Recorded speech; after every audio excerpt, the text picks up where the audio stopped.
Fire does not sound the way people think it does. It does not roar like the movies show. It hisses. It cracks. It eats the air around you so fast that your own lungs start fighting you for what is left. That is the last thing I remember before everything went black. Fire hissing through a cockpit that was falling out of the sky, and a woman named Elena bleeding beside me with her harness jammed shut. I did not think about myself. There was no time to think about myself. I remember my hands moving before my brain caught up with them, tearing at the buckle, dragging her out of the seat, throwing both of us toward the escape pod as the hull tore open behind us like paper. I remember the cold. I remember thinking, this is it. This is how it ends, and being strangely calm about it. Then nothing. No light. No sound.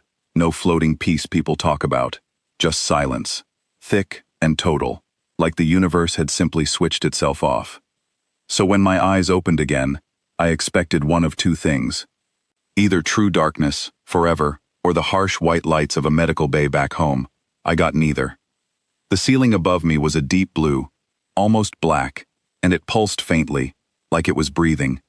The air smelled strange, metallic and clean, with something underneath it like wet stone after rain. My whole body ached in a way that told me I was very much alive, which felt like the biggest surprise of the day. Then I heard crying. I turned my head, slow, because every muscle in my neck screamed at me for it, and I saw her.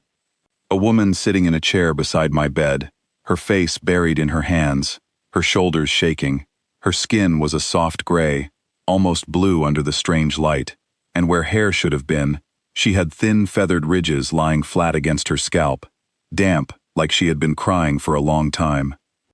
She was not human, that much was obvious, but the sound she was making, that raw, broken sound of grief, that was the most human thing I had ever heard.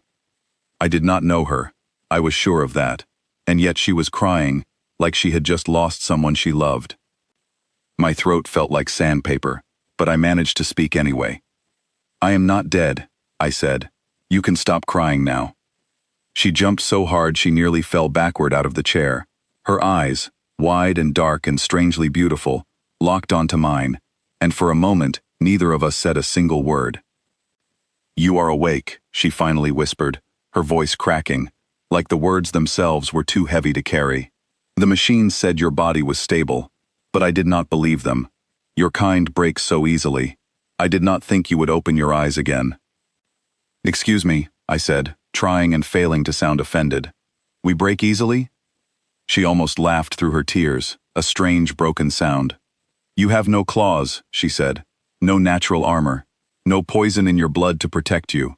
Your bones snap if you fall from standing height. And yet you carried another of your kind through fire, through a hull ripping itself apart, through a fall that should have killed you both instantly. You did not let go of her, even when your own arm broke in two places. I blinked, my mind slowly catching up. Elena, I said, is she alive? She is alive, the woman said, wiping at her face with the back of her hand, embarrassed now, like she had been caught doing something private. She will keep her arm. Her hearing will come back in time. She is resting in the next room. Relief hit me harder than the pain in my ribs. I let my head fall back against the strange gel pillow and just breathed for a moment, in and out, feeling every inch of how lucky I was. Thank you, I said, for saving us. She shook her head slowly, quills trembling. I did not save you, Lieutenant. I only kept your body alive after you had already saved yourself. I watched the recording from your suit. Twice. You knew you were going to die. The data showed it clearly. No chance of survival. And you smiled. You smiled while doing it, as if it were not even a choice you were making. It was not, I said, and I meant it. She is my crew. That is just what you do for your crew. The woman made a sound that was somewhere between a laugh and a sob, and she pressed her hand flat against her chest, as if trying to hold something inside that was too big for her body. On my world, she said quietly, we have an old saying, no one weeps for a stone, because a stone was never going to save you. Before we found your ship, we believed your kind were stones, hard, cold, efficient to the point of having no heart at all. That is what your machines told us. That is what your silence told us. Every time we tried to speak to your people and heard nothing back, we prepared to meet stones. And instead, I said. Instead, I found a man who ran into fire for someone else and smiled while he did it, she said, her voice trembling. I have sat beside many of my own people as they died, Lieutenant. I believed I had no tears left for a stranger from another world. I was wrong. I cried because I thought I was going to watch a hero die completely unknown, with no one beyond this room ever learning his name. I managed a small smile, even though my ribs argued loudly against the idea. Well, I said, good news then. I am not planning on dying today, so you will have plenty of time to learn my name properly. She let out a laugh, sudden and real, startled right out of her, and for one strange moment, the enormous distance between our two worlds shrank down into something small and simple. Just two people in a quiet room, glad the other one was still breathing. My name is Sable, she said, offering her hand the way I guessed she had studied humans do it. I am a healer aboard this vessel. You may want to know the name of the person who restarted your heart twice using equipment she was only half trained to use. Marcus, I said, taking her hand carefully. My grip was weak, but hers was warm and steady. And thank you, Sable, for not letting the stone die.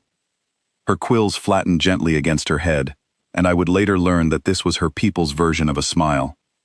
Rest now, Marcus, she said softly. There will be time for questions later. For now, just breathe.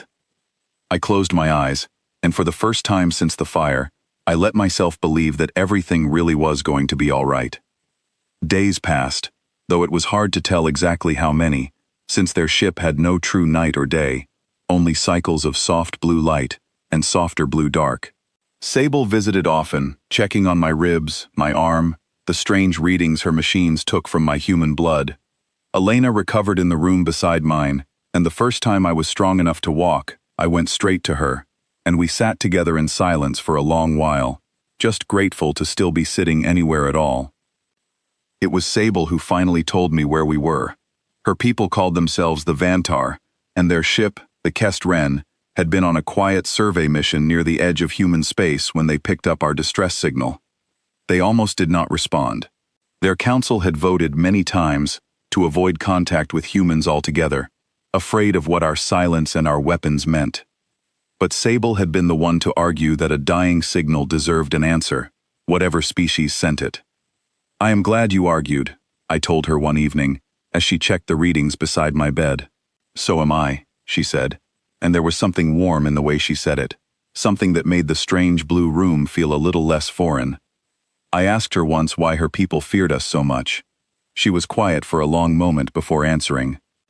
Fear is easy when you only see the outside of something, she said.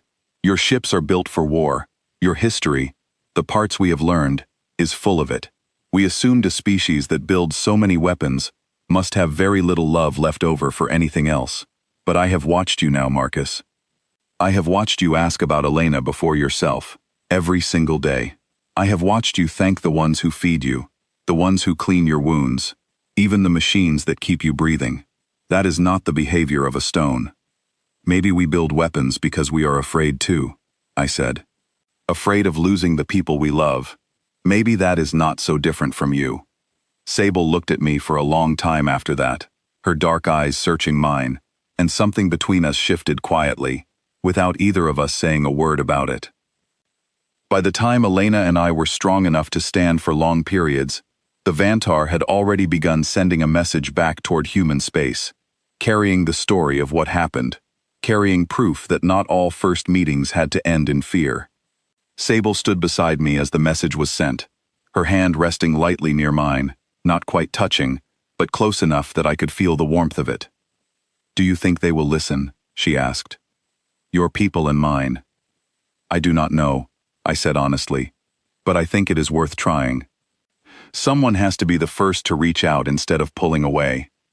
She smiled, quills soft against her head, and for the first time since I opened my eyes in that strange blue room, I felt something other than pain and confusion.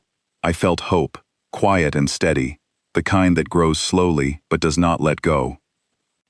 I had thought, in those last burning seconds aboard my ship, that my story was ending.